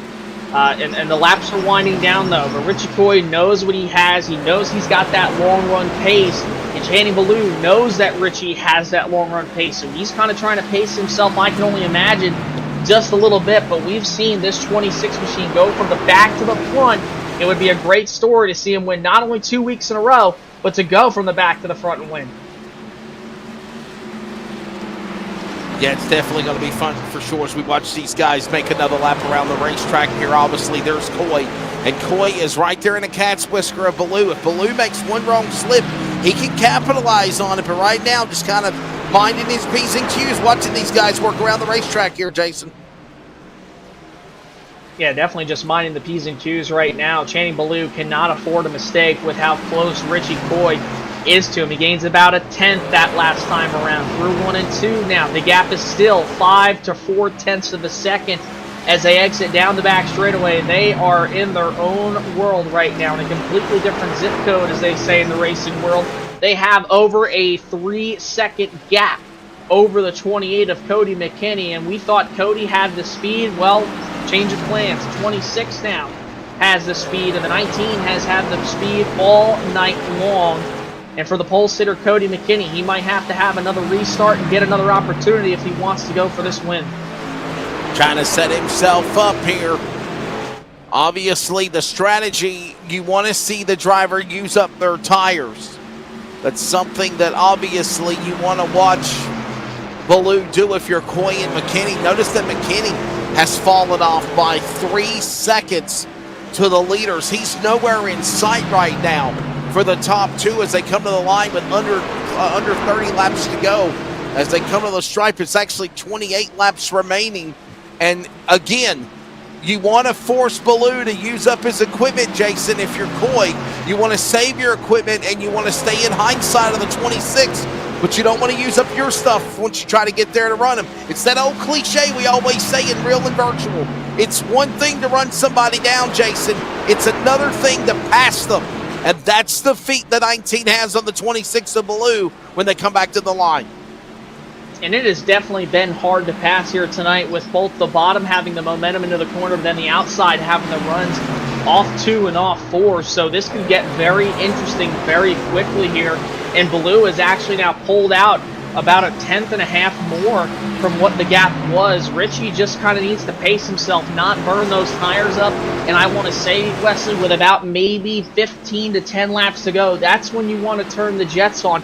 But I'm not counting him out yet. We know Channing Ballou is a guy who likes that short to medium run pace, and he can be very fast. And he showed the pace as well in the long run last week at Kentucky. Also did it as well, just within these last few weeks. It's just going to be a matter of, can he have that long run speed that this 19 has had here all night long. TJ Bartell there in the 4th spot, battling with Joe Flanagan, trying to get around him for 4th as they head into 1. Closing in on 25 laps to go, under 25 to go actually now. There's that battle that we mentioned for 3rd and 4th. That's Bartell, that's Flanagan. Flanagan on the inside, can he get the clear? No, he cannot. Jason, I'm also noticing the cloud cover or the fog around the racetrack, especially in turn number 4. I wonder if that's just the camera angles, or if we're really watching this, possibly come a factor for the race as well. Yeah, it's definitely a possibility, obviously. Look at the haze. There it is right there off turn 4. Yeah. Remember, Wesley, a few weeks ago, me and you called a race at Richmond for the Northwest Truck Series, and it was very, very foggy out there on the racetrack from practice, qualifying, even all throughout the race. So this is not a first for us all year long. It's just been very odd, these weather conditions here tonight. Oh, we got a caution on the racetrack. This is going to change everything here I believe it's Joey McKinney in the 18 machine who makes his way onto the apron in 1 and 2, and that is destroyed. Caution out with under 25 laps to go. 20 remaining, actually. And look at what happened. A bonsai off of Wayne Grossi. Got tagged by another truck. 2-3 times he tried to save it, and if it's worse for wear, he still slammed into the 57 of Flanagan.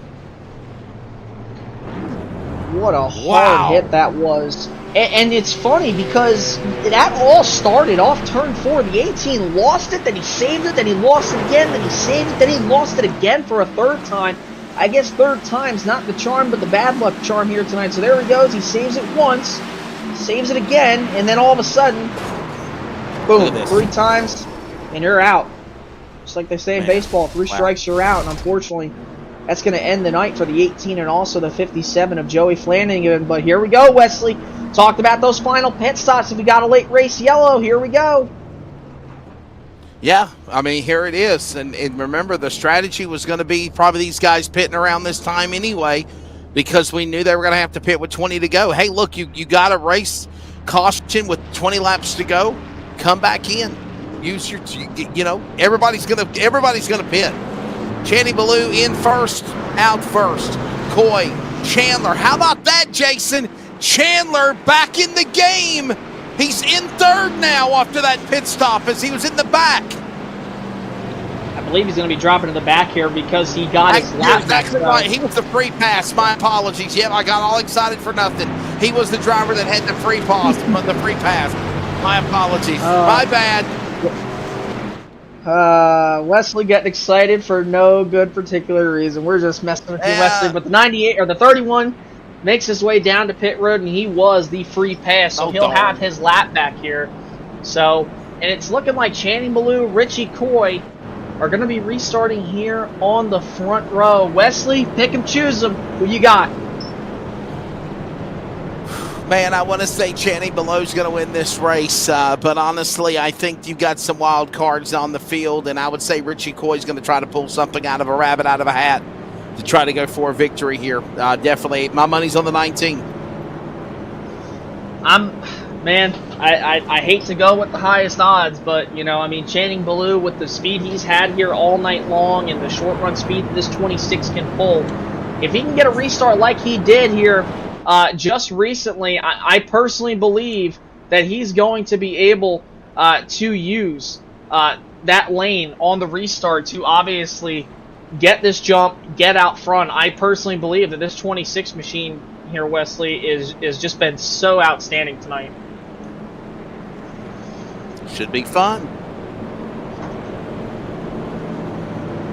Should be fun for sure here. Unless we see another mistake on the restart like what happened to Chandler, Jason.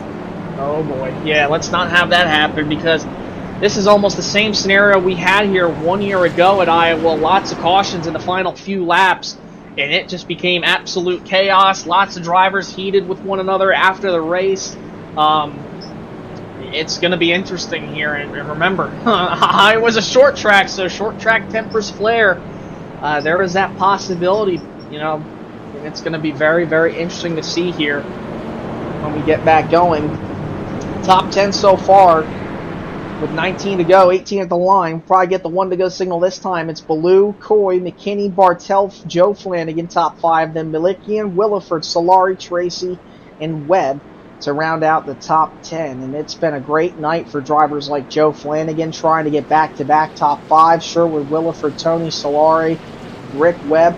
How about Michael Blackner creeping his way just outside the top 10 and 11th? Haven't really talked about him much all night. He has a shot to get the top 10 here, but 1 to go until we get the green flag. Wesley, what do you think we're going to see here on this restart? A boogity, boogity, boogity. That's what we're going to see, all right? We're going to see. No, I'm just messing. We're going to see a really crazy finish, I think so. A little boot scoot boogie, maybe a little bump and run action. Listen, this race ain't over yet. It is not over yet. Anybody can win this thing. And I would say again, man, Channing Ballou's been strong all night. Look at what he had to do from the back to come to the front. He did that. But Richie Coy, he wants to defend that crown of being the pole driver in the 19. He wants that victory fuel. Use the code COY19 to get you some victory fuel. You see that on the back of his truck, Jason. We're ready to go to green, under 20 to go. 20 laps to go. Now make it 17 here at the line. And Richie Coy gets a great restart through 1 and 2. Will he be able to clear the 26 off 2? They're going to be door handle to door handle off the corner, side by side for race lead into 3. And there goes Coy. As I told you, he wanted to have the best restart of his life right there in the virtual sim world tonight. Through the haze, through the fog, door to door, stripe for stripe. Caution. Baloo to the outside. Coy's there and the caution's out. Caution it's going to be. Oh, no. Not Ben Tracy. Ben Tracy, such a great run going tonight. He did. He goes round off 4. And I'll be honest with you, Jason, I think Baloo, Coy, round 2 coming up next. Look at Webb into Tracy, man. I don't want to say he did it intentional, but you could definitely tell he wasn't letting off the spoiler. Yeah, it looked like the 35 just checked up. I think the 35 checked up a little bit, and the 54 just kind of didn't anticipate him to check up right there. Ran in the back, heads up driving by everybody to avoid the spinning Ben Tracy. And Ben, obviously now in 16th. It's not really going to affect him that much, but it was a good run going for the 35 here tonight after starting up in the 5th spot. And now we're going to go at it again. And Wesley, I mentioned 1 year ago we had the same scenario, late race caution that just became caution after caution. And cautions breed cautions. It's a common term in racing, especially throughout the stock car world across the nation. And this is a very big possibility. This race could be won on a late race restart if we keep on having these cautions. And Richie Coy, if he just is able to get the lead at the right time of caution, that could be everything he needs to get this win and take this lead away from the 26.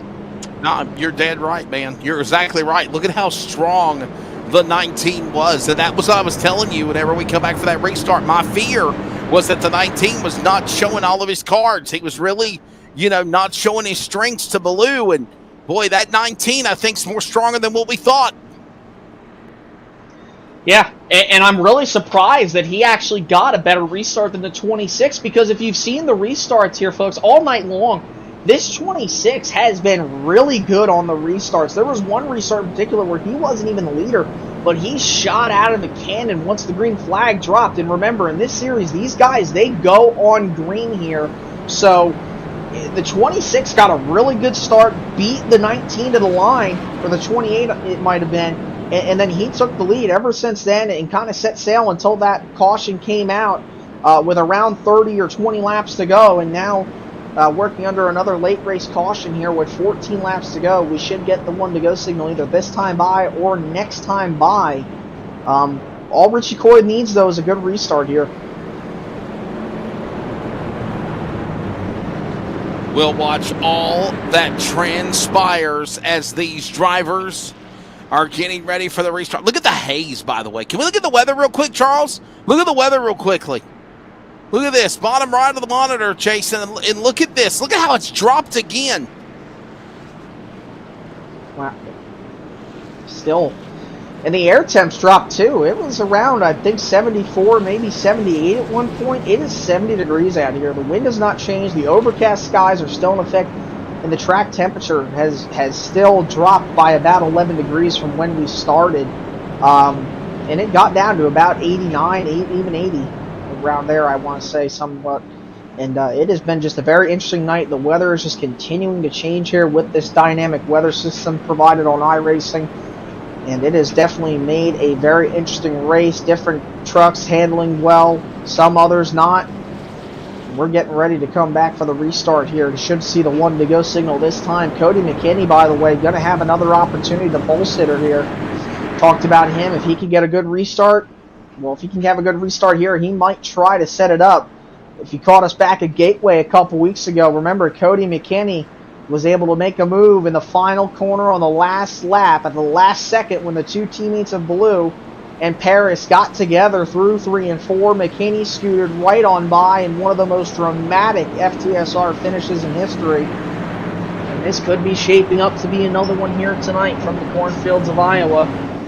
Just catching us here right now, 12 laps to go. Jason Rockefeller, Wesley Allen, Charles Wooten up here in the booth with you on LSRTV, race number 4, the Sim Racing Points Truck Series of the 2024 B schedule. Getting ready to finish up the Iowa 150. It's been pretty much Richie Coy, Channing Ballou, and Cody McKinney up at the front all night long. Does anybody have anything for those three? And especially Channing Ballou, who started at the back, now leads them back down to the green flag to try to make it 2 in a row and a back-to-front win. Can he do it, or does Richie Coy have what it takes on the restart? Pace car dips down to pit road. Richie Coy tight on the door of the 26. Green flag is out, and Coy gets a good restart. They're going to be side by side again here through 1 and 2. Round 2, ding, ding. I told you it'd go down. Coy on the bottom. Gives plenty of room to Ballou. Ballou up against the safer barrier. Stride for stride into 3. They're still mano-a-mano off 4. 10, go at I. 10 laps to go. Richie Coy leads that time by at the line. A little bit of door banging action down the front into 1 and 2. Channing Ballou rolls the top, but Richie Coy will not give up on the bottom. They make contact again off 2. Down into turns 3 and 4. They're side by side. Don't look now, but here comes Cody McKinney trying to run that outside lane, and he is running them down while they go door to door at the line. 9 to go into 1. They continue to lean on one another. They continue to bang and slam and boot, scoot, and boogie, as you said when I mentioned boogity, boogity, boogity. Oh, they're dooring each other. Door slamming one another. They're not done. McCoy and Ballou fighting for it. McKinney's reeling them in on the outside like a bait on a hook at 8 to go. This 19 wants this win. You could just tell they door each other again off 4. Now 8 laps remaining here in the Iowa 150. Ballou's been rolling the top, but Richie Coy's been answering right down at the bottom. And Ballou keeps getting really loose off 2 these last couple laps. This could be everything that Richie Coy needs. He throws it down into 3 and 4. Can he clear the 26?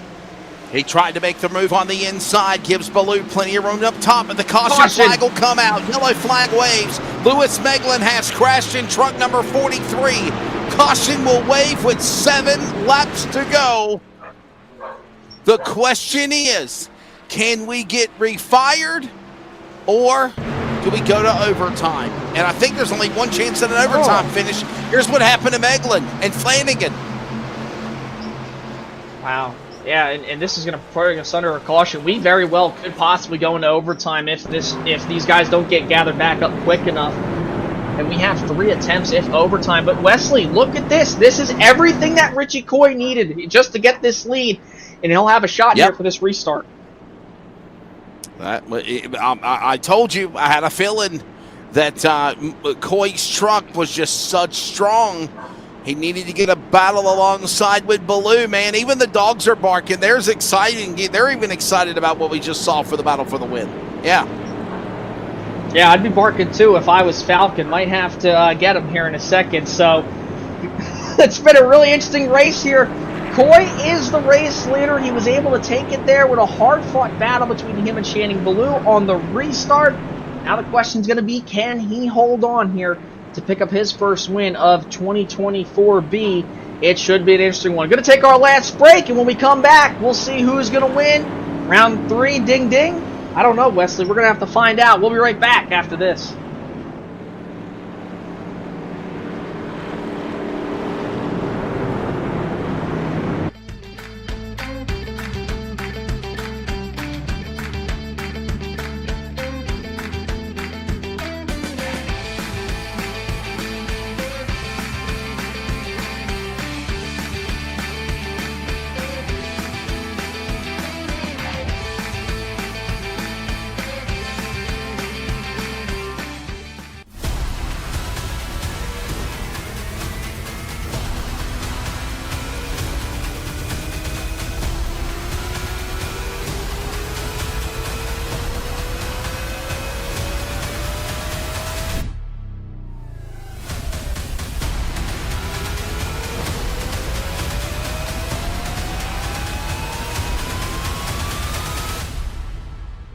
Drag race to the line.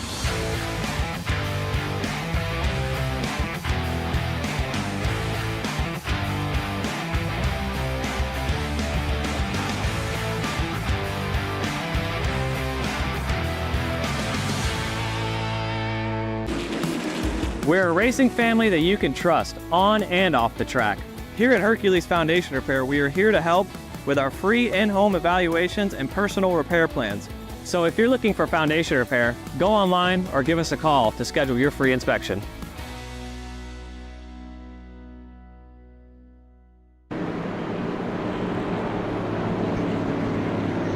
Welcome back to LSRTV's coverage of the FTSR Sim Racing Points Truck Series. Getting ready for a restart here with probably not a green-white checker attempt, but it'll definitely be 2 laps to go when we get the green flag. Richie Coy able to take the race lead away from Baloo and had a great battle with him to take that lead away. Hard fought. Didn't expect the 19 to get by him, but I mean, Wesley, you said don't count him out, and we talked about how all he needed was a good restart, a caution to come out, and then he can really try to defend here and get away on a restart. He's going to have a great opportunity, but this 26 has been so strong all night. You know he wants it. And by the way, you got guys like Cody McKinney and TJ Bartell, Joe Flanagan. Those trucks are strong in the back. Here's the positives here. When we get ready to go back to this race, they're going to cut the lights off. And we're still at 3 laps to go. This is still the regular scheduled distance of the race, Jason. This is the regular scheduled distance. They're going to come to green, and it is a 2-lap shootout at lap 148. And this is going to make for a really interesting race. The 2 most dominant trucks all night long. You could even count 3 there with Cody McKinney in that 3rd spot, second in line on the bottom. This is going to make for a very interesting race. TJ Bartell won this race 1 year ago with a late race restart. It's a little bit of strategy. Does he have anything for these 3 leaders? Round 3 of this UFC-esque pay-per-view style Iowa battle between Coy and Baloo. That'll be live in your homes on LSRTV. Crank that volume up. You won't want to miss it. Here we go. Green flag is back out, and Coy gets a great restart over Baloo, and he's going to try to crowd him down to the bottom. They make contact in the wall. Door to door, Oh, no! and they run up the racetrack. McCoy just got shafted, and in doing so, it is Channing Baloo to the lead. Holds on to the spot. It's the leader coming to the white flag. 1 to go. Now McKinney goes for the lead on the white flag lap. Cody McKinney 2 weeks ago in Gateway got by on the last lap, and now it could be a battle. He'll do the crossover move. Baloo up the racetrack. Here comes McKinney back down to the bottom. Baloo goes Oh, for one, boy. into 3 for the final time. McKinney on the bottom. Baloo He's got him. top. He's going to try to slide job him at the line. They're going to put each other in the wall. No, McKinney. Baloo wins at Iowa. Oh, wow. Channing Baloo by 0.05 over Bartell, and a spinning, crashing up against the safer barrier. Cody McKinney is going to finish 3rd on the podium. Holy camole. Oh my goodness. And you know, Charles, let's see if we can rewind that back real quick. I don't necessarily put the blame here on Channing Baloo coming to the line. I mean, he was already up and in the wall, and McKinney just tried to clear himself off the corner, and unfortunately, obviously, got into the 26. And here it is, down the back straightaway. The 26 elects to go super duper high here off the corner. And you're going to watch right here off the corner, the 26. He's kind of traveling up. The 28 travels up with him, and when he does, it looks to me like, I don't know, Jason. It looks to me like the 28 of McKinney. You know, not saying he did it intentional, but he drifted up high, and I think he tried to cut off the 26, and then the contacts made where they spun and wrecked each other. Yeah, here's a view from the drone on the final lap, and this is going to tell a clear picture This of will the tell story, it. This will tell the tale. Look at this. Look at McKinney. Look at him just drifting up, drifting up. Didn't give him any room, and then they T-bone one another.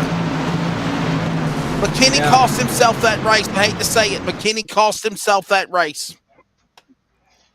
Yeah, and, boy, oh and boy. that's unfortunate. And oh my goodness, what a finish. There's one driver who's not going to be happy with the 26. It's going to be Richie Coy.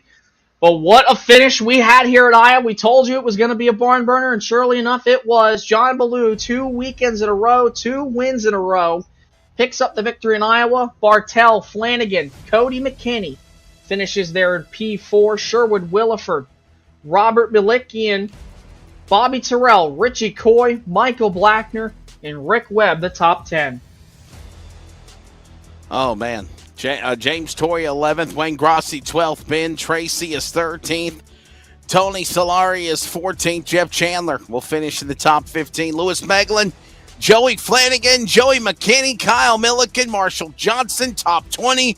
Rest of the rundown, including Ryan Chapman, Alan Duranco, and Justin Diltz. Jason, you got the Virginia811.com race summary down below as well that you got for us when this race ends. Yeah, and you see right there 28 caution laps out of the 150 we ran tonight. 6 cautions and a total of 9 lead changes.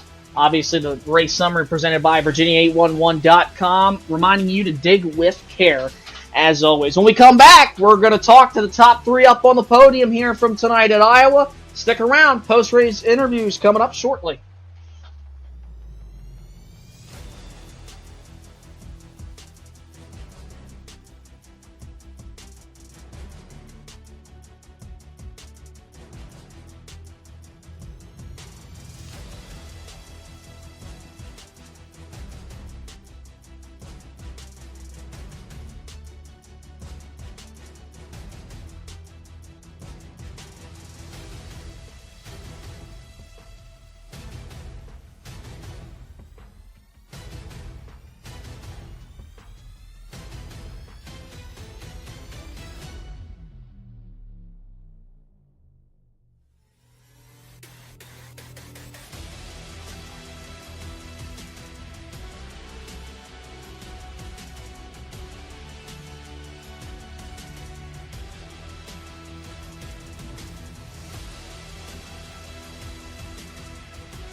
Welcome back to post-race coverage here from Newton, Iowa, from the Iowa Speedway. Jason Rockfeld, Wesley Outland got you covered here with post-race on LSRTV. And we're going to step aside to the man who just barely finished third over the spinning Cody McKinney, and that's Joe Flanagan in the number 53. Joe, great momentum for you, man, coming off of a top 5 1 week ago. Obviously at Kentucky, it's got to feel good to finish back-to-back top 5s. Yeah, it really feels good. It's either checkers or wreckers for me here. So past few weeks, it's been on the positive side.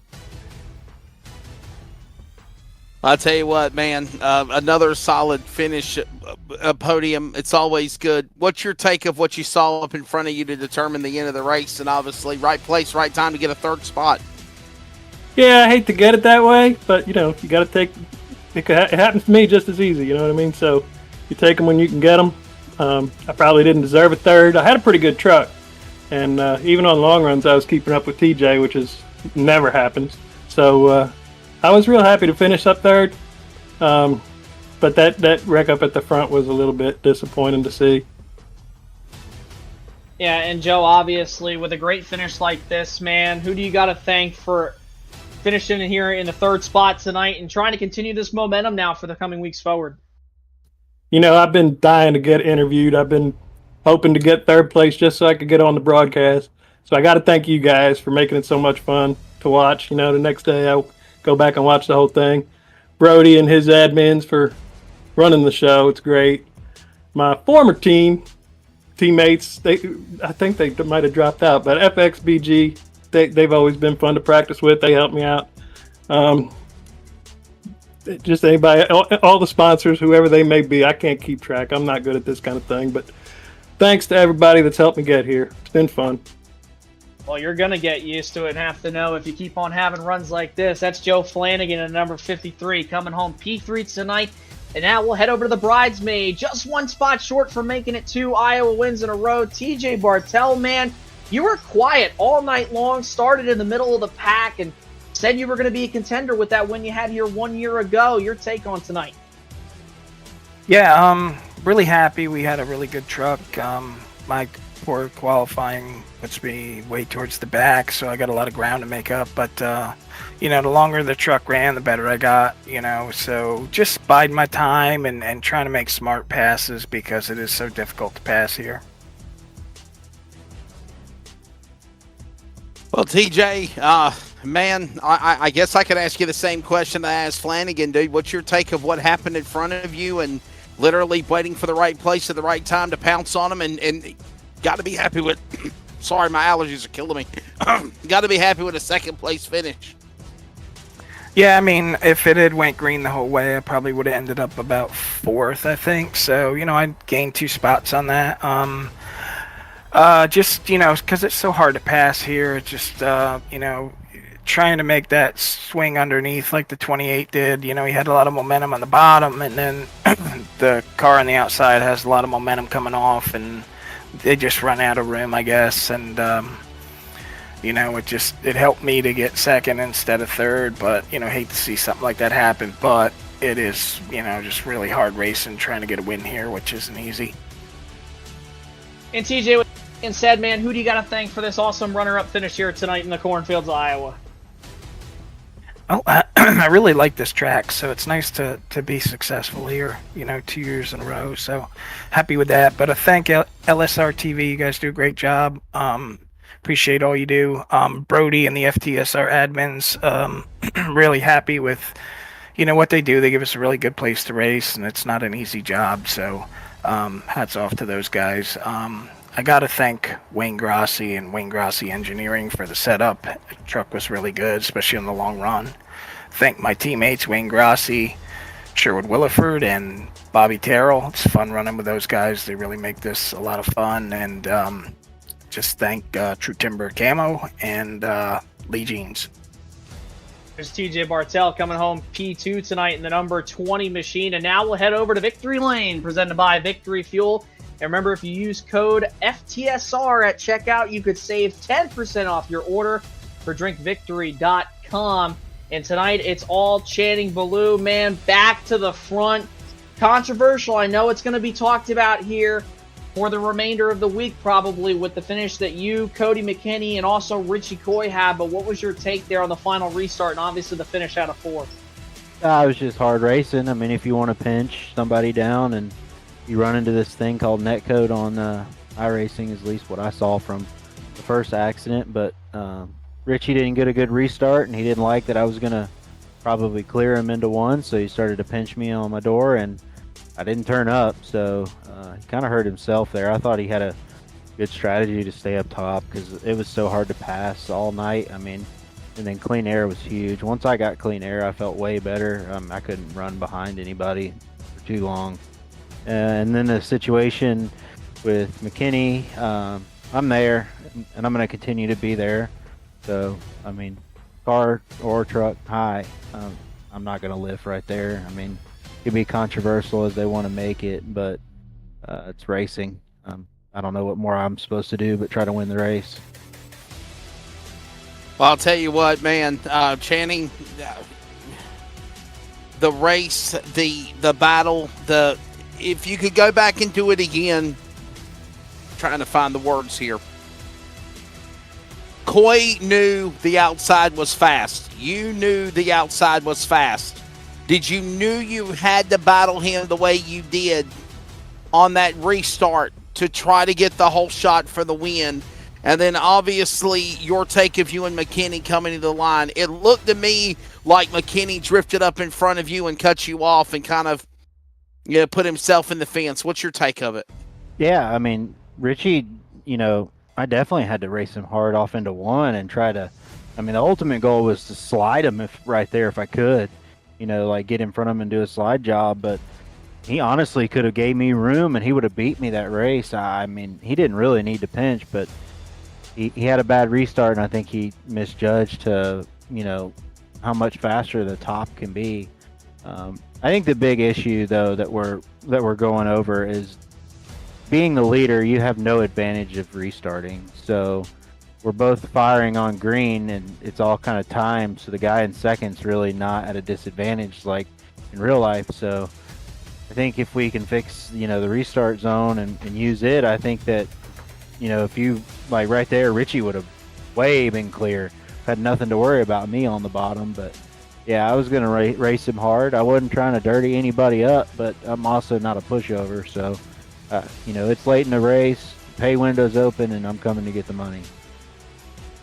And Channing, man, with that being said here tonight from Iowa, who do you got to thank, obviously, for this awesome run from the back to the front and pick up your second win in FTSR and also 2 in a row, my friend? Yeah, I got to thank everybody over at Team Conti. They prepared a really good race truck. I mean, we can make some more adjustments to it to get better. I mean, we definitely had the speed. I don't know if the long run was always there, but I mean, it was fun to drive from the back to the front, and couldn't thank them anymore. Dustin Hall and Adam Benefield put in the hours on that set right there, and they made it really well, and I just get to drive it. But also got to thank Higgy's House of Power. Go check him out. He builds great dirt flat go-kart motors. Builds all of mine, so you give him a call. Number's on the side of the truck. Holler at me if you want his number. I'll give it to you. There you go. There's Channing Ballou coming home up at the top of the board here tonight in Iowa for his second win of the season. Second win in FTSR for him, and also 2 in a row. We'll see if he can do that next week, obviously. But Wesley Outland, man, take your race, your take of the race tonight, because it was eventful, it was fun, it was hard racing, and obviously very dramatic all throughout. It certainly was. Props to all these guys. Channing Ballou, I can't say he's at fault for anything at the end of the race. They're fighting for the end. You're fighting for the win. Good hard racing between him and McCoy. Coy obviously messed up on that restart, and Ballou did what he did. Shot him up the hill to the finish of the race. McKinney obviously tried so hard, dove in there, pulled up to the top of the racetrack, contact made. Channing Ballou didn't lift, held his own. When it's all said and done, the 2016 Conti entry gets a big win. And what a fun race here tonight, obviously, at Iowa Speedway. It's one that I'll definitely say is in the record books. Definitely in the record books, probably one of the most chaotic, yet oh my God, there's just no words to describe Iowa. It's so awesome every time we come here, no matter what series comes here. This racetrack always seems to put on one hell of a show. That's going to wrap up our coverage here tonight on FTSR for everybody at FTSR, or rather LSRTV, I meant to say. Everybody at FTSR, thank you very much. Victory Fuel, and obviously everybody from iRacing, LSRTV. For Charles Wooten, Wesley Outland, I'm Jason Rockville saying so long, and we'll see you next week from the Granite State in New Hampshire.